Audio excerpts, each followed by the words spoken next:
Hello दोस्तों, welcome back to my channel. तो मैं फिर से हाजिर हो गई हूँ मैं आप लोग के सामने एक नए वीडियो के साथ, एक नई कहानी के साथ। और मेरे चैनल निशु मल्टी यूनिवर्स में आप सबका बहुत बहुत स्वागत है। और दोस्तों, आज के अपनी इस कहानी में मैं लेकर आई हूँ राजा बाली और वामन अवतार की कहानी। दोस्तों, वामन अवतार जैसा कि आप लोग सभी लोग जानते हैं, उनसे जुड़ी हुई बहुत सारी कहानियाँ हैं, कथाएँ हैं। और आज मैं जो लेकर आई हूँ कहानी, वो इसी से संबंधित है। तो आइए, चलिए बिना विलंब किए अपने इस कहानी की ओर आगे बढ़ते हैं और देखते हैं कि आखिर ऐसा क्या है इस कहानी में। दोस्तों, दैत्यराज बलि की कहानी सनातन धर्म की प्रमुख कहानियों में से एक है।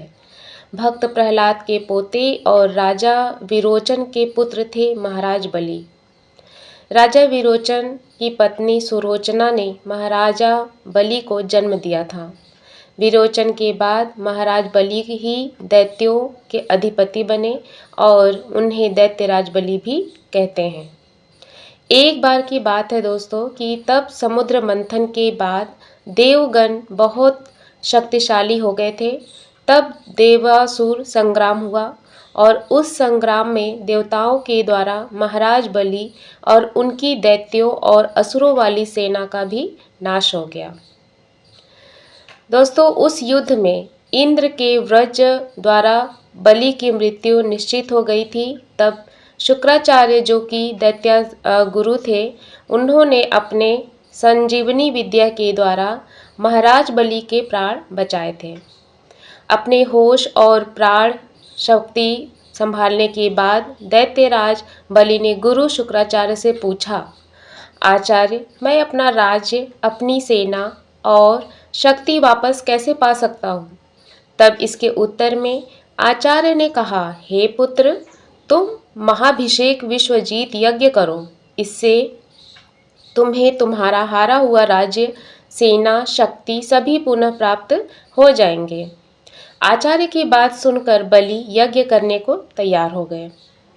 आचार्य की देखरेख में यह यज्ञ जो है वो प्रारंभ हुआ। इस यज्ञ में अग्निदेव ने प्रकट होकर महाराज बलि को सोने का दिव्य रथ दिया, जिसमें 4 घोड़े बंधे थे। वह रथ हवा की गति में दौड़ने की क्षमता रखता था। साथ ही साथ यज्ञ से बलि को दिव्य धनुष, बाणों से भरा तरकश और अभेद कवच प्राप्त हुआ। इसके साथ गुरु शुक्राचार्य ने बलि को भयंकर गर्जना करने वाला शंख और कभी न मुरझाने वाले पुष्पों की माला प्रदान की। अपने यज्ञ को पूर्ण कर महाराज बलि महाशक्तिशाली बन गए। उन्होंने एक बार फिर से देवासुर संग्राम का आह्वान किया। इस संग्राम से देवता बुरी तरह पराजित हुए। केवल इतना ही नहीं, अपितु देवराज इंद्र को युद्ध स्थल छोड़कर भागना पड़ा।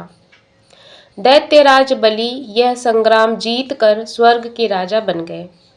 अपनी विजय और बल का अहंकार भी उनके अंदर जन्म लेने लगा, जो पिछले हार के साथ लुप्त यानी सो गया था। युद्ध के बाद उन्होंने अपने गुरु शुक्राचार्य से कहा, हे आचार्य, आपके कहे का पालन कर मैंने अपना राज्य, बल और सेना वापस पा ली है। अब मैं आपसे कुछ और भी जानना चाहता हूँ। यह सुनकर आचार्य ने कहा, निसंकोच पूछो वत्स। बलि ने पूछा, अपने राज्य, बल और सेना को सुरक्षित रखने का क्या उपाय है? तब दैत्य गुरु शुक्राचार्य ने उनका मार्गदर्शन करते हुए कहा, हे मेरे प्रिय शिष्य, यदि तुम निरंतर यज्ञ करते रहोगे तो कभी तुम्हारे बल में कमी नहीं आएगी, अपितु वृद्धि होगी और इससे तुम्हारी सेना सुरक्षित भी रहेगी और इससे राज्य भी सुरक्षित रहेगा। और मेरी एक और बात मानो, तो सदा गरीबों को और ब्राह्मणों को दान देते रहना। इससे जन्म लेने वाली ऊर्जा सदा तुम्हारे लिए हितकारी होगी। यह सब सुनकर दैत्यराज बलि ने हाथ जोड़कर आचार्य की बातों का समर्थन और सम्मान किया और ऐसा आजीवन करने का संकल्प भी लिया। वो हमेशा चलने वाले यज्ञ करवाने लगे और सदैव दान के लिए तत्पर रहने लगे। दान का अहंकार हो गया उन्हें। शास्त्रों में कहा गया है, अहंकार तो अपने आप में बुरी चीज है, और जब अहंकार अच्छी चीज पर हो तो वह उसका भी नाश कर देती है। दैत्य लोगों को उनकी सुरक्षा प्रदान थी, इस वजह से दैत्य सबको कष्ट पहुंचाने लगे। उधर देव माता अदिति उस देवासुर संग्राम से हताश हो गई थी और उनके पुत्र निर्वासित जीवन व्यतीत कर रहे थे, और उनके पुत्र देवराज इंद्र देवगुरु बृहस्पति के कहे अनुसार घोर तप कर किया।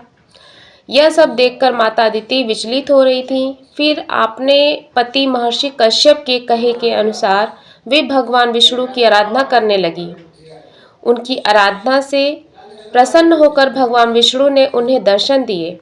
पुत्र के दर्शन से प्रसन्नचित होकर माता अदिति ने प्रभु से कहा, हे परमेश्वर, आप देवासुर संग्राम से अवगत है ही, मेरे पुत्रों की दुर्दशा देखिए और देवताओं की सहायता कीजिए। दैत्यों के प्रकोप से देवता के साथ आम जनों का जीवन भी संकट में है प्रभु। ऐसी विनती सुन प्रभु ने अदिति माता से कहा, हे देव माता, मैं अपने भक्त से युद्ध नहीं कर सकता, ना ही उनकी मृत्यु का कारण बन सकता हूँ, परंतु मैं आपके गर्भ से वामन अवतार लूंगा और देवताओं सहित सबका कल्याण करूंगा। प्रभु के कहे अनुसार माता अदिति को एक पुत्र की प्राप्ति हुई।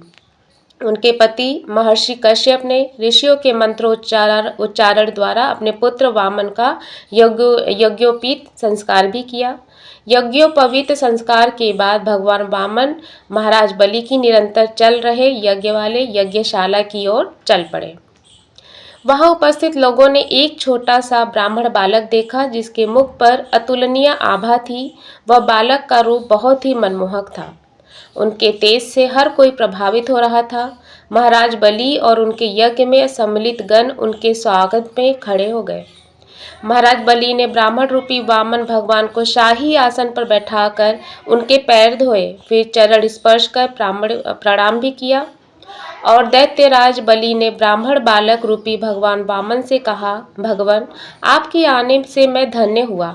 आपने इस यज्ञ में पधार कर यज्ञ की ऊर्जा में बढ़ोतरी की है।